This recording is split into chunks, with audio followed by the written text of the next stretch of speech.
We got still all right.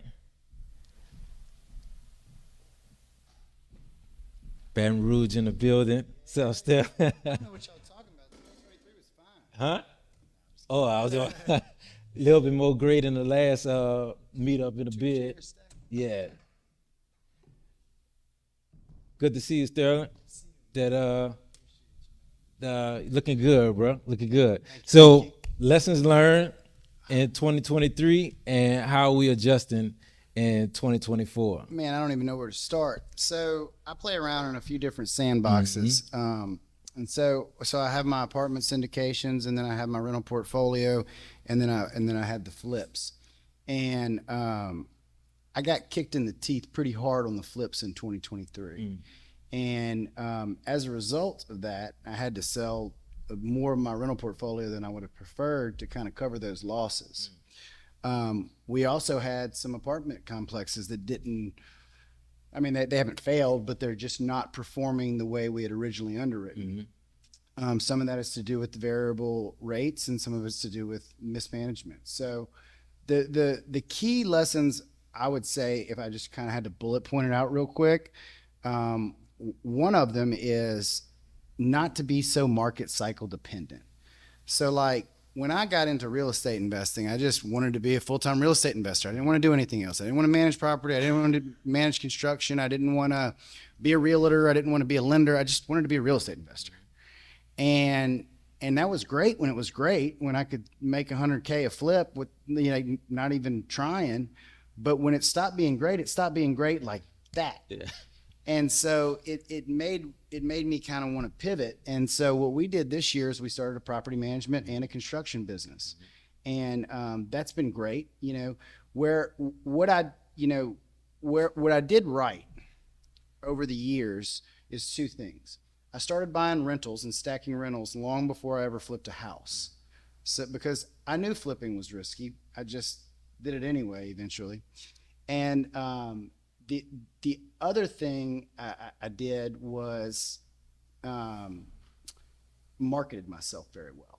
So between the podcast and the meetup and coming to y'all's meetups and speaking, I built a good network. So when the market turned and I couldn't sell a house to save my life, and I figured that out before Dawn did, because I remember her on my podcast back in April. I'm like, I'm dying. She's like, it's fine. It's fine. and so we started the property management company at the beginning of 2023. We started the construction company about halfway through. But I just want to continue going into 2024. I hadn't bought a house to flip this year. I've sold a few of the rentals, but going forward, when the market comes back, because it will get back, and we all have short-term memory, and we'll forget about this, just like the guys forgot about 2008 and did it again and flew too close to the sun this year, you know. But going forward, I'm going to continue to maintain the service work, the construction and the property management, and I'm going to be more selective about the houses I flip. So I just bought way too many. Beginning of 2022, we were just killing it, 100K a house, like clockwork. And I was like, well, this is great. We need to buy 20 of them. Yeah.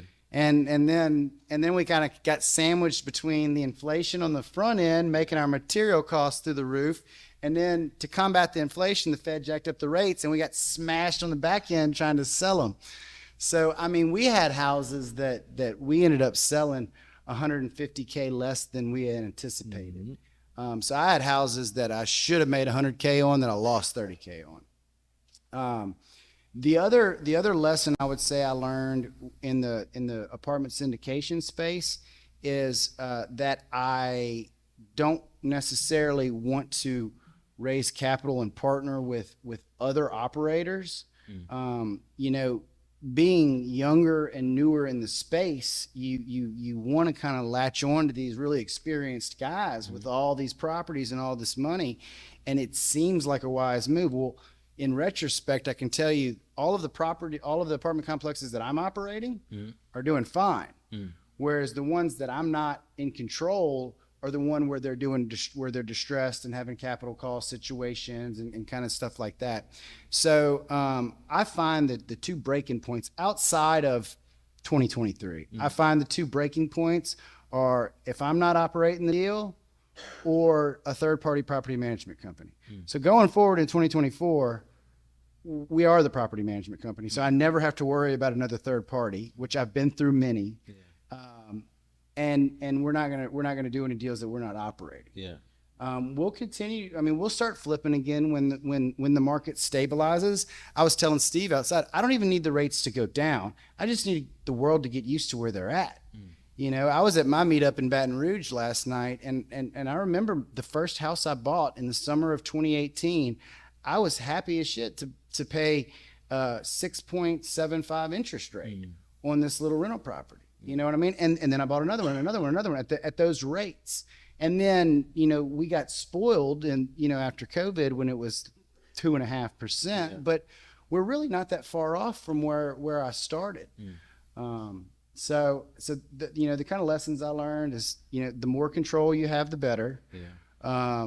It's usually not wise to trust third-party property management company unless it's Crestworth Property Management. You can trust them; they're great. And and just be agile and ready to pivot. You know, I mean, to be honest, stacking all those rentals saved me. If I would have just gone in as a flipper this year, I would be bankrupt. The only reason I'm not bankrupt, I mean, I lost millions, don't get me wrong. But the only thing that saved me was I had that huge rental portfolio to cover my losses.